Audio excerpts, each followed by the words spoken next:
Hey, welcome back to the Disney Plus Everyday Challenge, and today we have Marvel Rising, Chasing Ghosts. This is the last of all the episodes, or special movie, I don't know what they are. Uh, I've watched all the rest. This is the last one on my list, so now we finally closed out the Marvel Rising collection of animated episodes. The weird thing is that this is treated like it's six different movies, whereas season one was a series of 4 minute episodes all crammed into one movie. And then season two is a series of five 24-minute episodes. It doesn't make a whole lot of sense, but I guess it made for better formatting when it wasn't on like TV. It's on Disney Plus now, so why not have a full complete story per episode? So, but they also treat them like mini movies. This is 24 minutes long. It's from 2019. It is technically episode one of season two, so this is the first one of that format. It doesn't really matter. There are, I think, six. Season one is all, like I said, all a bunch of 4 minute episodes crammed together into one to make a 24-minute episode. So, what do you get with this? This is kind of an introduction for a lot of kids to characters they may not normally know. We all know Captain America, Iron Man, Spider-Man, Hulk, all those characters, big names from the Marvel Universe. This, before Kevin Feige took over much of what was Marvel television, whether it's the live action stuff on Netflix and the animated stuff and the Agents of S.H.I.E.L.D. on ABC, all that stuff that's, Cloak and Dagger on Freeform, and like all that other stuff that's just everywhere else. It put it all under one umbrella. Everybody kind of got to do their own thing. And while there is a limit on using Spider-Man due to Sony in live action for Marvel, it doesn't mean that they can't use the Spider-Verse, in a sense, characters in animation. And that's why we've had so many different Spider-Man cartoons without technically the direct involvement of Sony.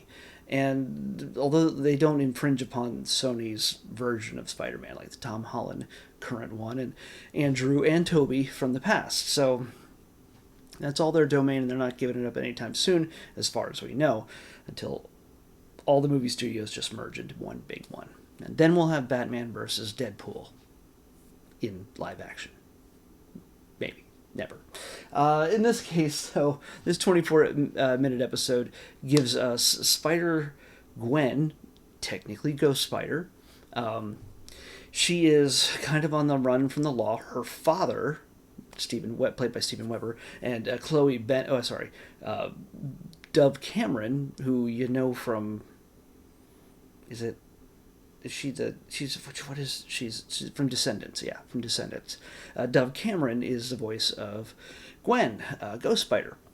Again, for the longest time, you can't really be a superhero with your name in your superhero name. I'm Spider Gwen. And again, if you don't know, I keep saying it again, if you don't know how she got her original name, she was just a kind of a one-off character created here locally in Los Angeles. Robbie Rodriguez, I believe, is the artist who co-created her.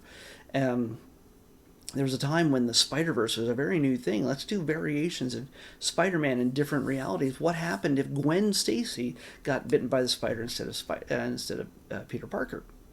And Spider Gwen was born, and it was just kind of silly. Like, well, it's only going to be one story, right? No, it grew into something huge. And now she's a main character voiced by Haley Steinfeld in the Into the Spider-Verse films, and they got action figures.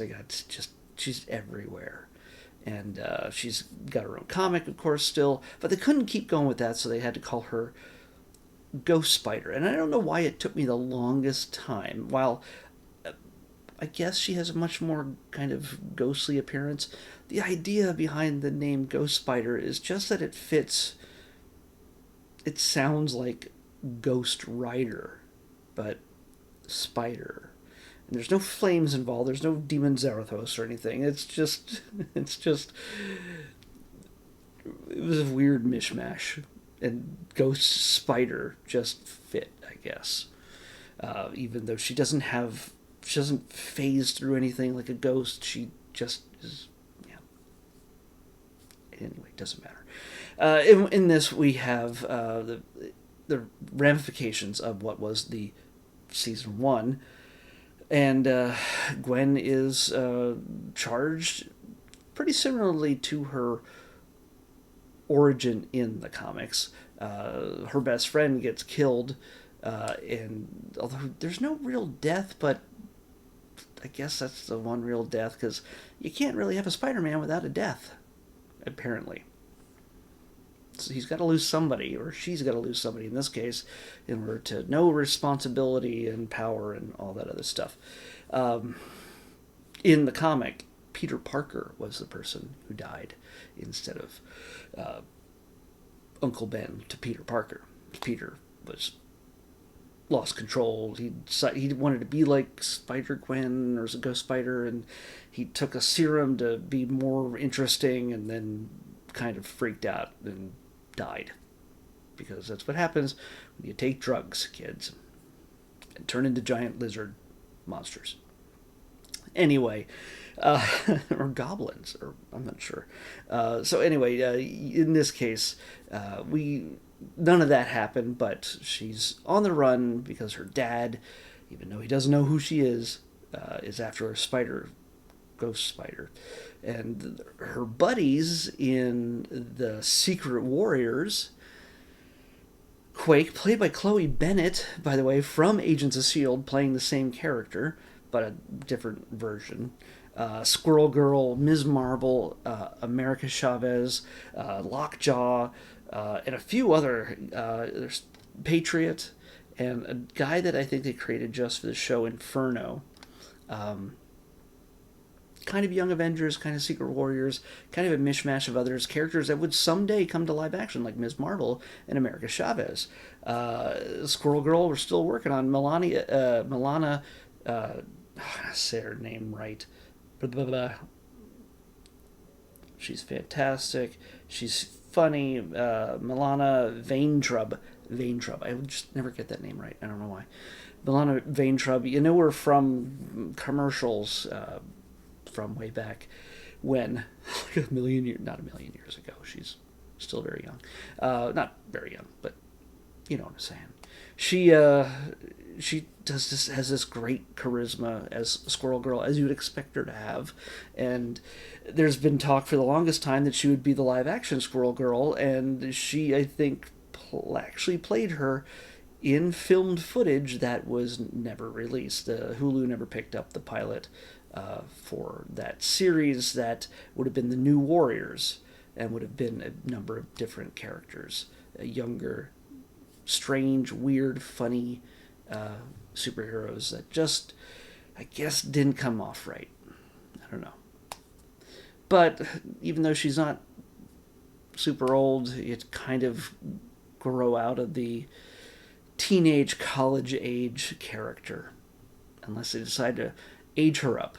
But then she'd look a little bit more silly to be a 30-something, 40-something maybe superhero with a giant squirrel tail. I don't know. And considering the humongous visibility the characters had now due to the Marvel Rivals video game, her whole aesthetic is probably going to change a considerable bit by the time she ever comes to live action in the MCU. So, I'm really on a tangent here for all this, but you'll recognize a number of voices in this. Tara Strong plays Mary Jane Watson. We got Tyler Posey as Inferno. Where's Boo Boo? Boo Boo Stewart plays Exile. You know him. Isn't he one of the Twilight? I said Dove. Sky Jackson plays Gloria. Catherine Cavari plays Ms. Marvel. Not the Ms. Marvel actress, of course, that we know. Iman. Balani. So yeah, this is not a necessary watch, but if you liked these animated things, and it's for like a younger pre-teen kind of audience, it's nothing complicated with the animation or storytelling, but it's a nice introduction to the characters, and you could have some fun with it. So this would technically be the second in the series of these films you'll find on Disney Plus, but yeah. So yeah, check it out if you get a chance. But you're not going to miss out on any kind of major story arc in relation to anything else in the MCU by not watching this. So use it to get familiar with some of the characters in a way before anybody ever thought about them being in the MCU themselves. So it's kind of neat. Let's watch. Let's pick tomorrow's episode. 68. Come on. We have a lot of different, really strange docu-series that are... we have, by the way, even with this reset of the list, there are still more documentaries than the other three categories combined, which are series, shorts, and movies. Documentaries, docuseries, reality shows, concerts, things like that are all kind of compiled into one category. I should have broken that out, but we're almost done. We're 6 months out from getting this all done, at least, at the very most. And so I'm not going to restructure anything. So all in one category, there's more in that than anything else. And this one is another thing that just seems strange to be on Disney Plus. Feels like it'd be a Hulu thing. And it's not a courtesy of Hulu item, but we're going to watch it anyway. It's called Mother Undercover. Yeah. I don't know what that means, but we'll find out. Mother Undercover is what we're watching next on the Disney Plus Everyday Challenge. I'll see you back here tomorrow with that.